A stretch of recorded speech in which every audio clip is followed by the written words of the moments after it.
Salam, hər vaxtınız xeyir. Mən bugün sizə MAC adres və IP adres haqqında məlumat verəcəm. Gəlin başlayaq. Yadda saxlayın. MAC adres, baxın, bu hissə MAC adresə aiddir, bu hissə isə IP adresə. MAC adres 6 hissədən ibarət olur. Ondan sonra hər hissədə 2 dənə simvol ola bilər. Baxın, 00 2 dənə simvol, 12 2 dənə simvol.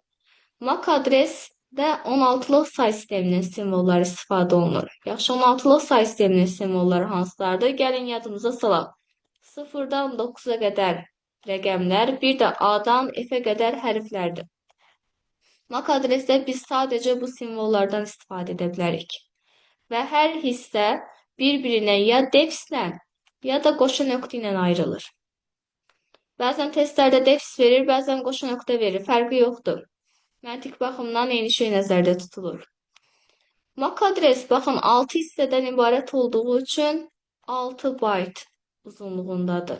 Biz bilirik axı, 1 baytımız 8 bitdir. Deməli, 6 baytımızda olacaq 6 və 8, 48 bit. MAC adres haqqında bunları bilməyiniz kifayətdir.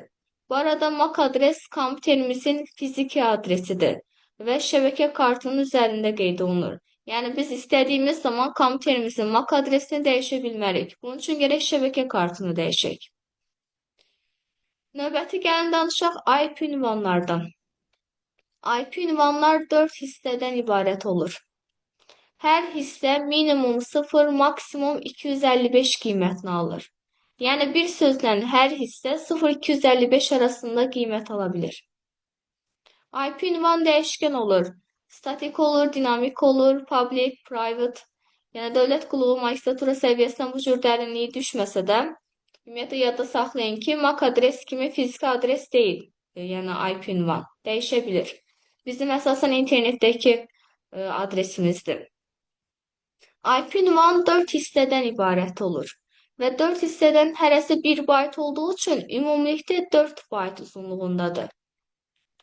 1 bayt 8 bit olduğu üçün IP ünvanda 32 bit uzunluğundadır. Bunu da yadda saxlayın. Belə. Ümid edirəm ki, artıq MAC adres və IP adres hər birinizə aydın oldu.